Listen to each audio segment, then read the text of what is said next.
Dia, Yesus, yang tadi kita saksikan. Dia salon pemimpin yang kuat. Dia salon Mesias yang kita nanti-nantikan. Masih ingat? Saat dia mengajar, 5.000 orang datang untuk mendengarkannya. Tetapi dia tidak menyuruh mereka untuk pulang mencari makan. Hanya dengan 5 roti dan 2 ikan, mereka semua bisa makan sampai kenyang. Wow! Ya, Lazarus, saudara Maria dan Marta. Sudah 4 hari Lazarus mati. Tapi karena kasihnya, dia membangkitkan Lazarus.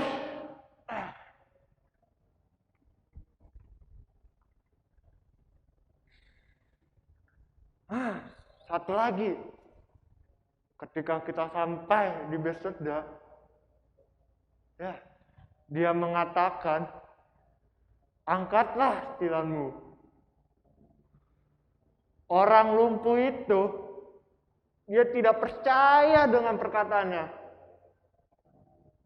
Tetapi, dia mencoba untuk mempercayainya.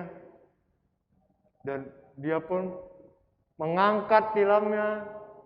Dan akhirnya, dia pun bisa berjalan. Wah!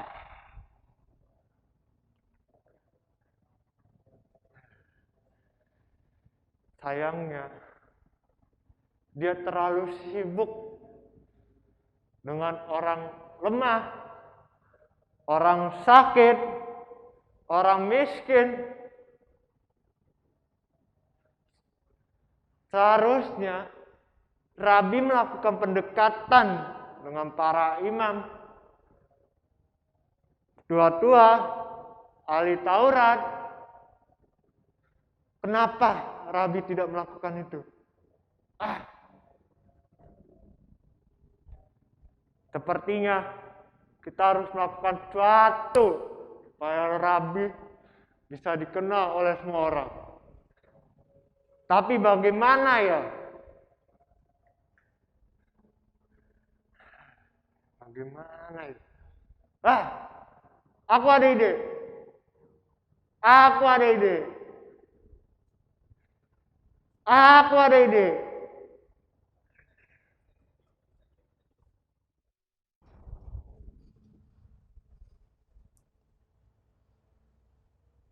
Umat yang dikasihi Tuhan, malam ini kita memperingati Kamis Putih. Malam sebelum Tuhan Yesus disalibkan di Golgota. Malam saat sang guru membasuh kaki para muridnya. Malam saat sang anak memilih untuk taat pada sang bapa. Malam saat ia disangkal dan dikhianati. Malam saat ia memutuskan tetap mengasihi, sekalipun perlakuan keji yang diterimanya. Sebab memang demikianlah Tuhan, sebagaimana disaksikan oleh pemazmur. Tuhan adalah penyayang dan pengasih, panjang sabar dan berlimpah kasih setia. Tidak selalu ia menuntut, dan tidak untuk selama-lamanya ia mendendam. Tidak dilakukannya kepada kita setimpal dengan dosa kita, dan tidak dibalasnya kepada kita setimpal dengan kesalahan kita.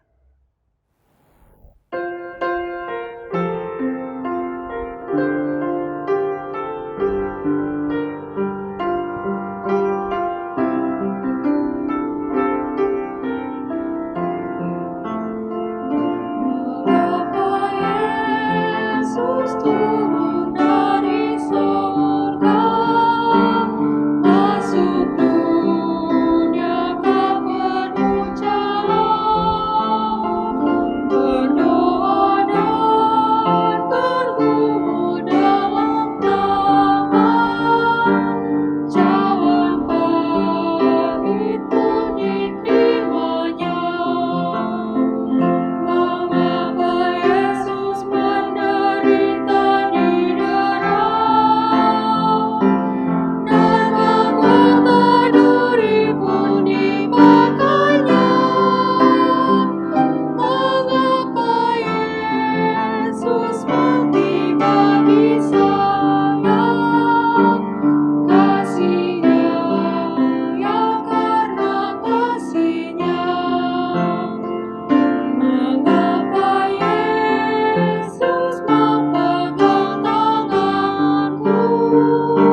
Jemaat yang dikasihi Tuhan, pertolongan kita adalah di dalam nama Tuhan yang menjadikan langit dan bumi.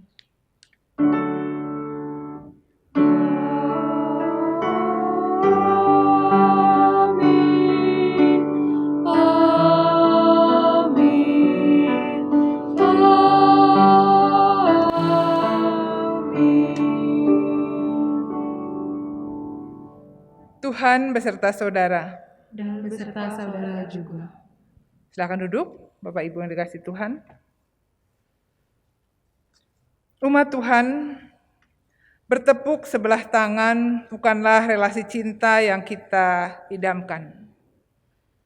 Bahkan, tidak seorang pun dari kita ingin mengalaminya. Karena jika cinta kita bertepuk sebelah tangan, yang tersisa hanyalah rasa sakit di dalam dada. Namun sadarkah kita betapa kerap kita membiarkan Tuhan bagaikan bertepuk sebelah tangan saat mencintai kita, ketika kita membalas cintanya justru dengan menyakiti hatinya. Firman-Nya dalam 1 Yohanes 3 ayat 18, anak-anakku, marilah kita mengasihi bukan dengan perkataan atau dengan lidah, tapi dengan perbuatan dan dalam kebenaran.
Mari kita berdoa.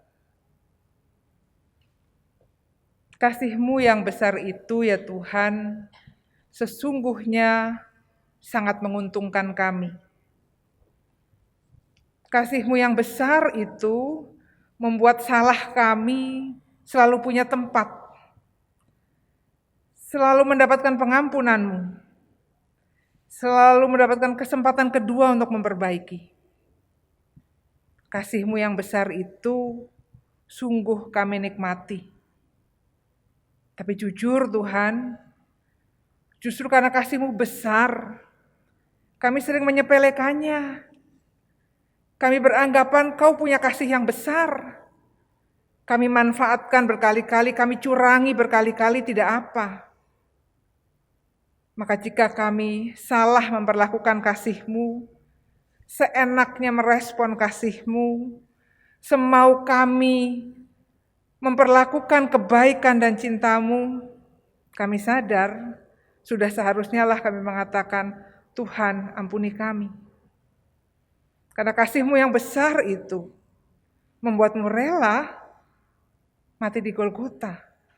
Dan kalau itu pun kami sepelekan, kami tahu betapa kami jahat padamu.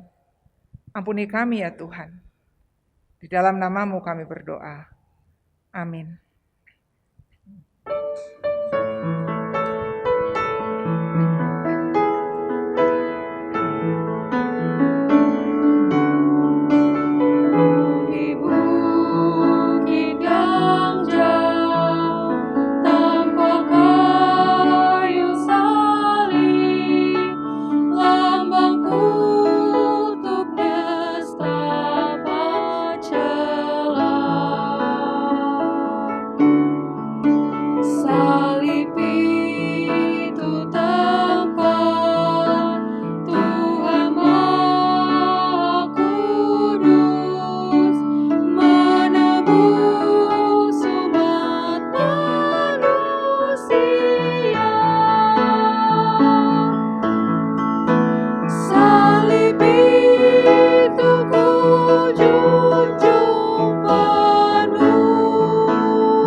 Jemaat Tuhan, bagi setiap kita yang telah mengakui dosa dan pelanggaran di hadapan Tuhan, dengarkanlah kini berita anugerah yang tertulis dalam surat 1 Korintus pasal 1 ayat 18.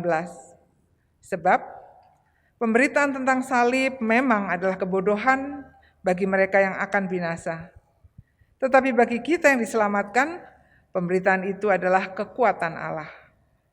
Di dalam Kristus engkau telah diampuni. Di dalam Kristus engkau pun telah diampuni. Damai Kristus bagimu. Damai Kristus bagimu juga.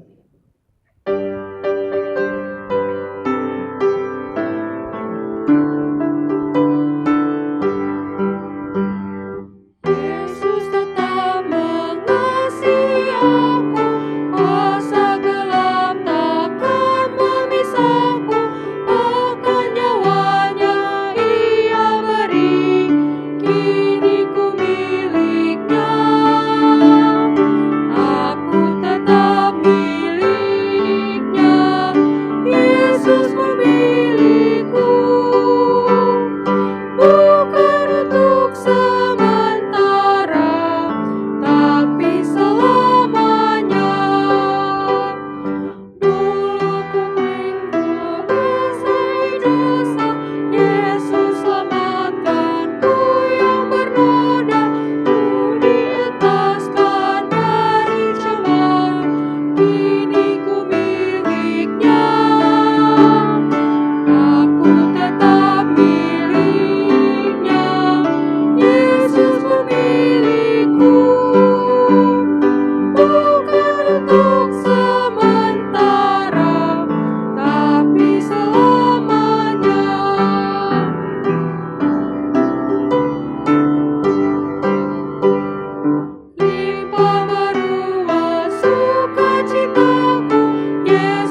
Hamba Tuhan, mari kita persiapkan hati kita, persiapkan diri kita untuk merenungkan firman Tuhan. Mari kita berdoa. Kami kagum padamu Tuhan untuk niat-Mu dan tekad-Mu mengajar, menjelaskan pada kami tentang kasih-Mu, tentang kehendak-Mu, tentang rencana-Mu untuk kami. Karena kami begitu keras kepala, kami ngeyel, kami lebih suka mementingkan diri kami sendiri.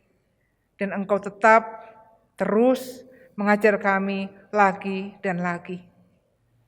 Kami tahu pada momen sespesial saat ini, ketika kami mengingat malam sebelum Engkau ditangkap, diadili, disalibkan, ada banyak hal yang Kau inginkan agar kami pelajari, agar kami tidak mengulangi kesalahan yang sama yang dilakukan murid-murid-Mu, agar kami sebagai murid-murid-Mu pada masa kini lebih baik, lebih tahu merespon apa yang Kau inginkan.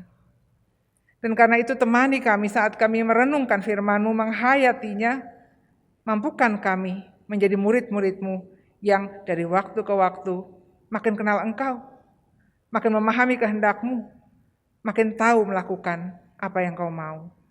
Di dalam nama Tuhan kami Yesus Kristus kami berdoa. Amin. Bapak Ibu yang dikasihi Tuhan, bacaan kita pada malam hari ini adalah dari Injil Matius pasal 26. Injil Matius pasal 26 ayat 47 sampai dengan 50. Injil Matius pasal 26 ayat 47 sampai dengan 50 ini menyapa kita demikian.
Waktu Yesus masih berbicara, datanglah Yudas, salah seorang dari ke-12 murid itu. Dan bersama-sama dengan dia, serombongan besar orang yang membawa pedang dan pentung. Disuruh oleh imam-imam kepala dan tua-tua bangsa Yahudi. Orang yang menyerahkan dia telah memberitahukan tanda ini kepada mereka. Orang yang aku cium, itulah dia. Tangkaplah dia. Dan segera ia maju mendapatkan Yesus dan berkata, Salam Rabi.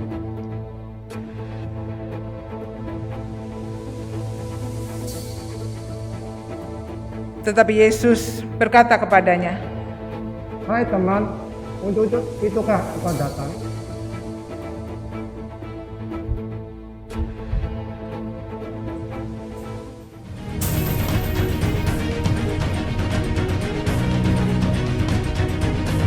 Maka majulah mereka memegang Yesus dan menangkapnya.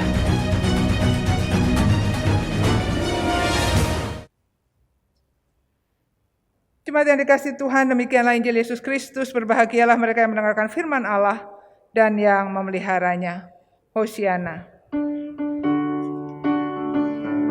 Hosiana, Hosiana, Hosiana.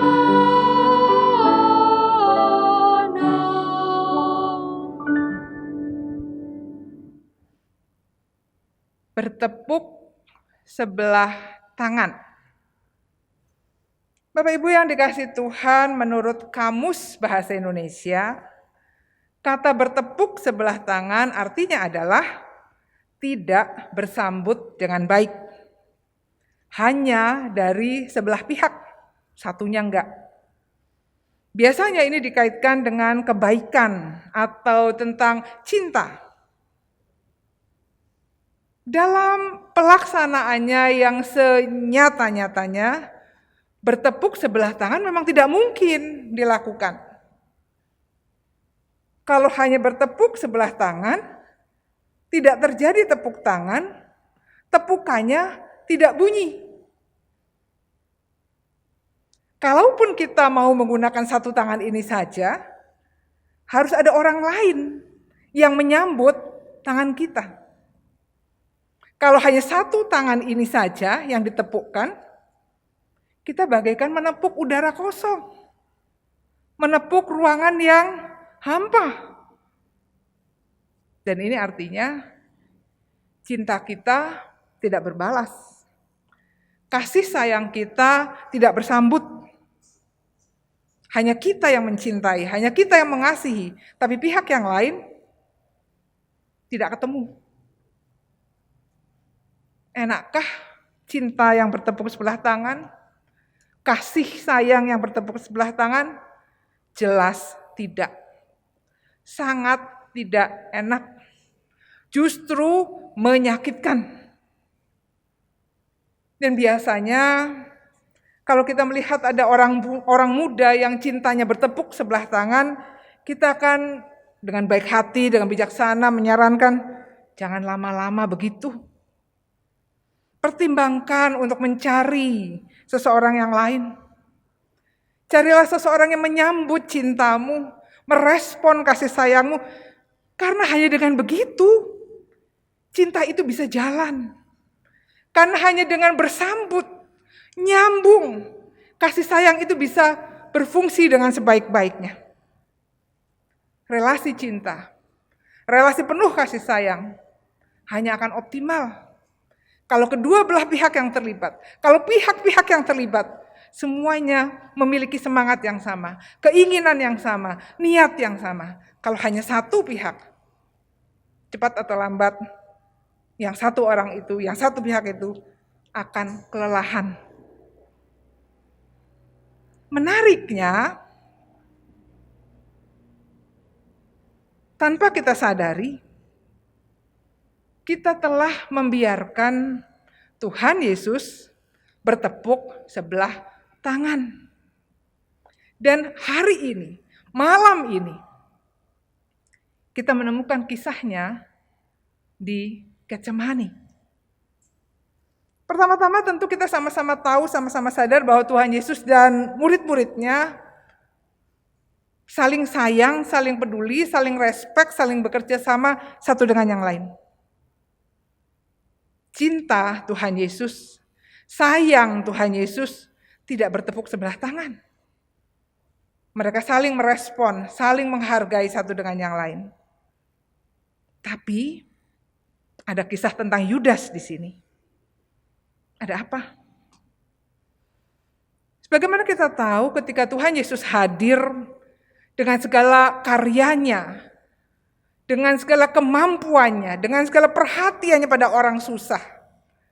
Kebaikan hatinya merespon segala persoalan. Yang dilakukan Tuhan Yesus ini menarik perhatian banyak orang. Khususnya orang-orang sebangsanya yang memang sedang menanti-nantikan sosok seperti itu. Orang baik, suka menolong, orang pinter, ngajarnya bagus. Dibutuhkan untuk apa? Untuk jadi tokoh yang bisa mempersatukan orang Israel yang saat itu sedang berada di bawah penjajahan Romawi, agar dengan bersatu, kokoh, mereka bisa mengalahkan orang Romawi. Mereka bisa menjadi lagi bangsa merdeka. Mereka bisa menjadi lagi bangsa yang besar. Yang dulu punya Raja Daud, Raja Salomo, dan sekarang kalau perlu punya Raja Yesus ini. Yang berharap seperti itu banyak. Yang menginginkan seperti itu tidak sedikit. Dan bagi orang-orang seperti ini, Yudas diantaranya, sangat tidak masuk akal. Kalau Yesus punya mimpi yang lain, cerita yang lain. Bagaimana mungkin di tengah-tengah bangsa yang sedang terserak-serak dan porak-poranda ini, Yesus adalah yang punya potensi, punya kesempatan menyatukan bangsa untuk mengalahkan orang asing. Kok dia nggak mau? Kok dia menolak? Sekalipun Alkitab tidak menceritakannya, kita bisa membayangkan sekian kali sepanjang menjadi murid Tuhan Yesus, Yudas berkali-kali menemui Tuhan Yesus dan menyampaikan, mau nggak kalau engkau jadi tokoh kami, jadi pemimpin kami? Mau nggak kalau engkau tampil membela bangsa ini? Mau nggak kalau engkau menjadi pemersatu Israel? Bukankah engkau orang Israel? Bukankah ini bangsamu? Sekali, dua kali, tiga kali Tuhan Yesus mengatakan, tidak, bukan ini jalanku. Bukan ini perjuanganku. Bukan ini yang disediakan Bapa bagiku. Dan kita bisa membayangkan Yudas. Makin lama, makin kesel. Makin lama, makin kecewa. Makin lama makin, kalau gitu buat apa aku jadi muridnya? Kalau gitu buat apa aku bersama-sama dengan dia? Kalau itu buat apa aku berada di grup ini? Dan kita tahu, kemudian Yudas memilih untuk pindah grup. Badannya masih di situ bersama Tuhan Yesus dan para murid lain. Tapi hatinya, konsentrasinya, semangatnya pindah. Karena ternyata Yesus tidak mau bekerja sama. Tidak mau membela bangsanya. Tidak mau jadi tokoh yang bisa mengalahkan orang Romawi. Dan Yudas tidak sekedar pergi meninggalkan grup ini. Tidak sekedar balik kanan lalu hilang. Yudas di lubuk hatinya yang terdalam masih punya harapan. Mungkin seandainya kepepet, mungkin seandainya dipaksa, mungkin seandainya tidak ada pilihan, Yesus ini akan bersikap. Dan kalaupun masa melihat Yesus teraniaya, masa iya mereka diam saja?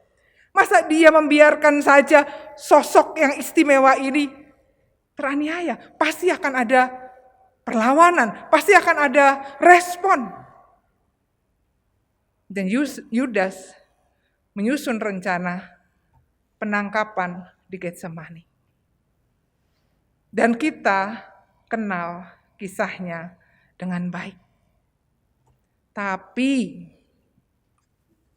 yang tidak pernah dipikirkan oleh Yudas, yang tidak pernah dibayangkan oleh Yudas, yang tidak pernah dibayangkan oleh siapapun adalah respon Tuhan Yesus. Dan bagian Alkitab yang mencatat ini, ya cuma di sini di Injil Matius ini. Dan kita tahu kisahnya tadi telah diperagakan dengan sangat baik. Yudas datang dengan serombongan orang, membawa pedang dan pentung, siap membuat kerusuhan, siap membuat kekacauan. Bisa dibayangkan kalau Yesus teraniaya, kalau dia dipukul, kalau dia disentuh saja. Murid-murid yang lain, teman-temannya, pasti akan ngamuk. Pasti akan membela, pasti akan merespon. Dan kalau kemudian terjadi keributan ini, orang-orang yang datang membawa pedang dan pentung melawan murid-murid Tuhan Yesus, bayangkan seperti apa beritanya menyebar. Bayangkan betapa respon masyarakat, betapa kerusuhan akan terjadi, dan betapa dengan begitu rencana besar dan baik Yudas untuk menjadikan ini sebagai perang awal melawan orang Romawi akan bisa terlaksana, akan bisa terjadi. Yesus akan muncul sebagai pahlawan yang baru. Tapi sekali lagi, respon Yesus tidak diduga. Ketika Yudas menyampaikan kodenya, orang yang kucium, itulah dia. Tangkaplah dia. Dan Yudas menghampiri Yesus. Merangkul, memeluk gurunya, sahabatnya, teman ngobrolnya, teman diskusinya, pahlawannya, memberikan ciuman. Dan Tuhan Yesus mengeluarkan respon yang tak pernah diduga oleh Yudas. Hai teman, untuk itukah engkau datang? Yudas sudah siap mendapat respon penolakan Tuhan Yesus. Sudah siap mendapat respon tidak suka. Karena Tuhan Yesus sudah tahu betapa Yudas punya impian lain yang tidak mungkin dipenuhinya. Yang Yudas tidak siap adalah kata-kata Tuhan Yesus, hai teman, hai sobat, hai rekanku, untuk itukah engkau datang sekarang? Untuk membuat keributan inikah engkau datang sekarang? Untuk tetap melaksanakan impianmu kah engkau datang sekarang? Dan nada yang Tuhan Yesus pakai nada biasa, bukan hai teman. Tidak marah, tidak penuh dendam, tidak penuh ejekan. Seakan-akan rencana busuk Yudas ketahuan. Tapi hai teman, engkau temanku. Engkau bukan orang asing bagiku. Hai teman, untuk itukah kau datang? Dan Yudas kaget, tidak siap, tidak membayangkan respon seperti itu. Karena dengan respon yang sederhana itu, hai teman, untuk itukah kau datang? Hai teman, sebutan itu, Yudas merasakan dengan setulus-tulusnya, Yesus sayang padanya, peduli padanya, tidak memusuhinya, tidak membencinya, sekalipun dia sudah berlaku jahat. Dia mengkhianati, dia mencelakakan. Tapi Tuhan Yesus tidak membencinya. Kita tahu kisah selanjutnya. Tapi yang penting bagi kita, Bapak Ibu, saudara yang dikasihi Tuhan, Yudas bukan satu-satunya yang seperti itu. Yudas bukan satu-satunya yang berlaku begitu. Suka atau tidak suka, sengaja atau tidak sengaja, kita juga pernah, mungkin sering melakukannya. Ketika kita punya agenda sendiri, ketika kita punya mau sendiri, ketika kita punya keinginan sendiri, dan kita sudah mencoba menyampaikan proposal itu kepada Tuhan Yesus. Tuhan, saya mau ini, saya ingin itu, saya punya rencana begini dan begitu. Tuhan tolong dong kabulkan. Tuhan tolong dong iyakan. Tuhan tolong jawab. Dan Tuhan mengatakan, bukan seperti ini. Aku tidak setuju karena aku punya yang lebih baik lagi. Dan kita marah, keberatan, tidak suka.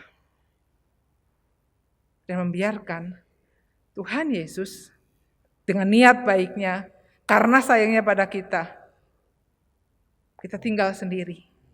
Kita jauhi, kita biarkan dia kecewa. Kamis Putih, malam sebelum Tuhan Yesus disalibkan dan mati bagi kita, biasanya kita kenang, kita hayati pada bagian pembasuhan kaki murid-muridnya. Betapa kasih Tuhan, cinta Tuhan, peduli Tuhan pada para murid ditunjukkan dengan kesediaan merendahkan diri. Tapi itu bukan satu-satunya momen. Kasih itu Tuhan tunjukkan juga dengan kesediaannya untuk tetap mengasihi, mencintai, sekalipun bertepuk sebelah tangan. Sekalipun Yudas meninggalkannya. Sekalipun kita kemudian tahu Petrus menyangkalnya. Sekalipun saudara dan saya menyakiti hatinya berulang-ulang. Dan kita biarkan Tuhan Yesus bertepuk sebelah tangan, mencintai kita, mengasihi kita, mati untuk kita. Mau sampai kapan begitu? Mau kita biarkan Tuhan Yesus bertepuk sebelah tangan terus? Kita biarkan Tuhan Yesus menepuk ruang kosong ini? Kalau selama ini kita sudah membiarkan Dia melakukannya, kalau selama ini kita sudah membiarkan itu terjadi, stop, berhenti, cukup sampai di situ. Mulai sekarang, responlah kasih-Nya dengan sepantasnya. Responlah cintanya dengan layak. Responlah segala yang diberikannya nyawanya itu. Hargai itu. Dan dengan demikian kita akan tahu betapa mahalnya pengorbanan Tuhan Yesus. Betapa tak ternilainya yang telah Dia lakukan bagi kita. Kita akan tahu itu ketika kita membalasnya. Ketika kita mengupayakan yang terbaik dari kita untuk meresponnya. Jangan sia-siakan. Jangan anggap enteng. Jangan biarkan Tuhan Yesus terus bertepuk sebelah tangan. Sambut. Respon. Dan biarlah relasi kita dengan Tuhan Yesus, relasi saling sayang, saling peduli, saling menghargai, saling respect. Dan saudara akan tahu betapa indahnya relasi yang demikian. Tuhan menolong kita. Amin.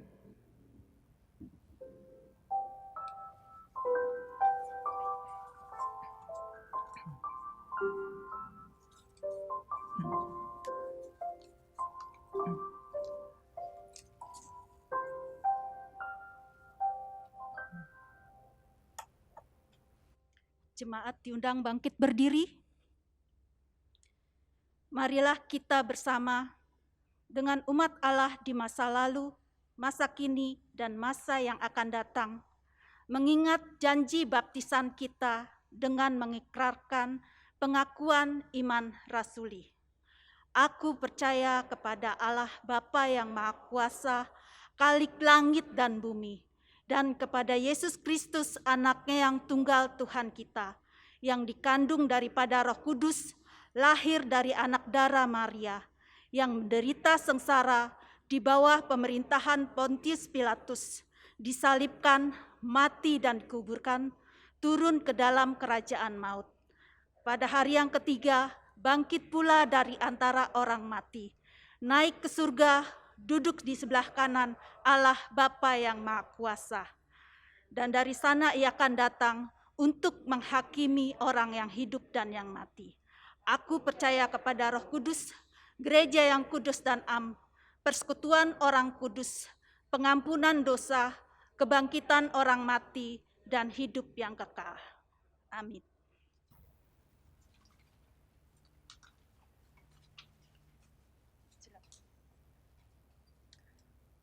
Bapak Ibu, saudari yang dikasihi Tuhan, terkait dengan pelaksanaan perjamuan kudus pada besok hari, Jumat Agung 15 April 2022 pada pukul 8 pagi dan pukul 10.30. Untuk menyambut perayaan itu, marilah kita mempersiapkan diri dengan memeriksa diri kita masing-masing. Pada perjamuan terakhir, Kristus meminta kita merayakan perjamuan kudus untuk mengenangnya. Mengenang Kristus berarti mengalami kehadirannya dalam hidup sehari dan menyadari bahwa Kristus telah berkorban demi keselamatan kita. Sudahkah saudara hidup dalam persekutuan yang akrab dengan Yesus sehingga saudara mengalami kasih, kuasa, dan kebenarannya?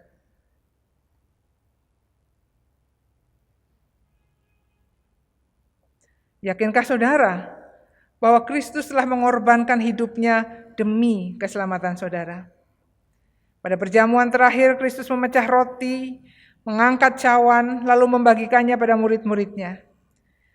Ketika menerima roti dan air anggur, simbol tubuh dan darah Yesus, kita dipersatukan dengan Kristus. Yesus menjadi kepala, sedangkan kita adalah tubuhnya.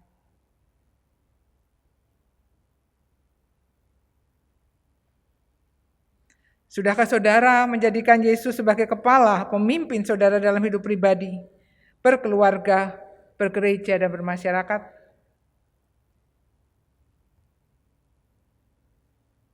Sudahkah saudara hidup dalam kasih dengan saudara seiman yang adalah sesama anggota tubuh Kristus? Dengan makan roti dan minum air anggur, kita dipersatukan dalam kematian dan kebangkitan Kristus. Ini berarti kita perlu menyangkal diri, memikul salib, dan mengikut Kristus. Menyangkal diri berarti rela berkorban demi Tuhan dan sesama. Sudahkah saudara rela berkorban bagi sesama?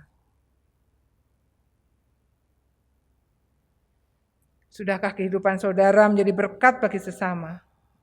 Peduli pada sesama, berani menyuarakan kebenaran dan keadilan, serta berjuang menciptakan damai sejahtera.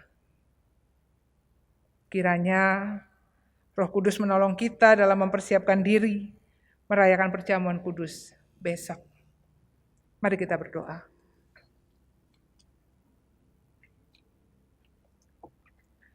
Dengan rendah hati Tuhan, kami mengakui betapa sering sekali kami menyepelekan kasih-Mu. Kami menganggap enteng pengorbanan-Mu. Kami membiarkan Engkau bertepuk sebelah tangan, mencintai kami sedemikian besar, sedemikian dalam. Dan kami menganggapnya, itu biasa. Memang sudah seharusnya begitu. Betapa Engkau terluka karena kami. Betapa Engkau kecewa karena kami. Ampuni kami ya Tuhan. Dan besok, ketika kami akan mengambil bagian dalam persekutuan yang mesra dengan lambang tubuh dan lambang darah-Mu, tolong kami melakukannya dengan sebaik-baiknya, sesadar-sadarnya, sekonsentrasi-konsentrasinya, sehingga momen itu tidak berlalu begitu saja, tapi bermakna. Dan efeknya Tuhan, biarlah boleh Kau lihat dalam hidup kami setiap hari.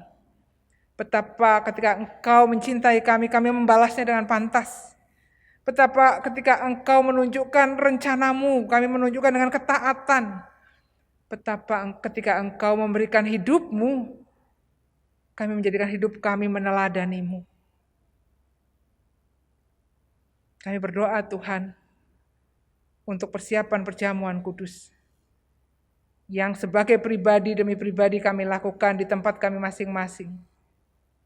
Bila persiapan kami sebaik-baiknya kami buat, sehingga efeknya, dampaknya sebesar-besarnya kami dapat.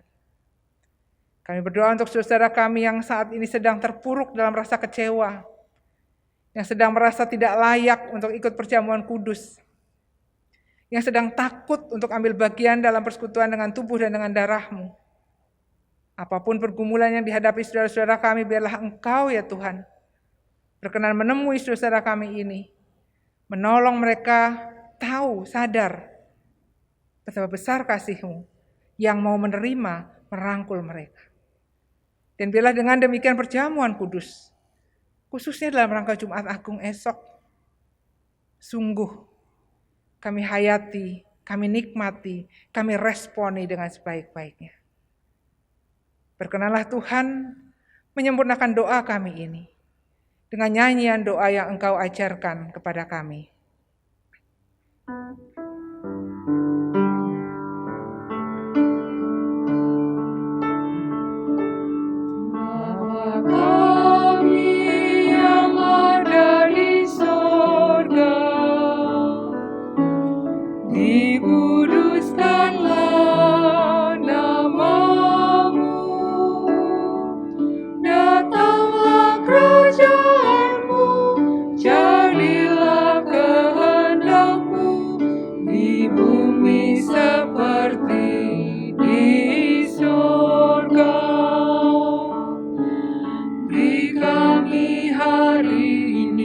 Makanan yang secukupnya,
Jemaat Tuhan, mari kita berdiri. Umat yang dikasihi Tuhan, cinta kasih akan terasa indah jika saling berbalas satu terhadap yang lain. Cinta kasih Tuhan karenanya jangan biarkan bagai bertepuk sebelah tangan. Jangan pernah lupa Ia telah memberikan segalanya untuk kita. Dirinya, nyawanya, hidupnya. Untukmu, untukku, untuk kita. Apakah balas kita untuknya?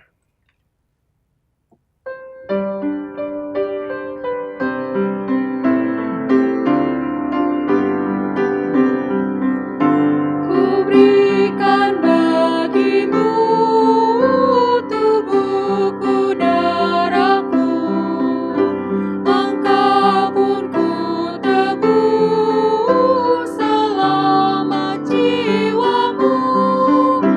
Bagimu ku beri hidupku, apakah balasmu? Bagimu ku beri hidupku, apakah balasmu? Ku sudah disasar, tersiksa dan pedih, supaya hilanglah dosamu yang keji. Ku pikul salib bagimu, apakah balasmu? Ku pikul salib bagimu, apakah balasmu?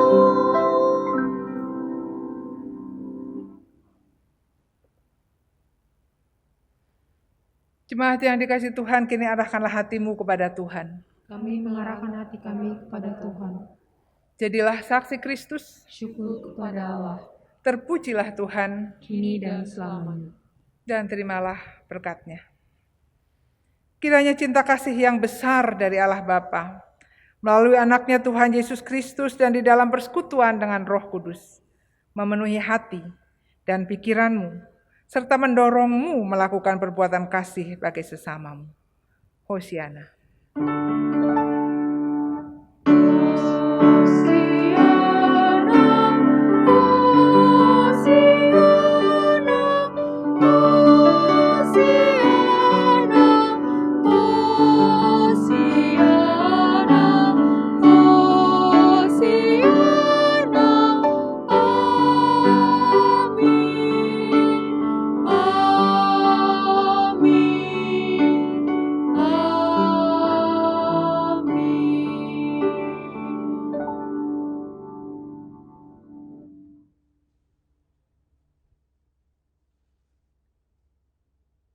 Kebaktian malam Kamis Putih telah selesai.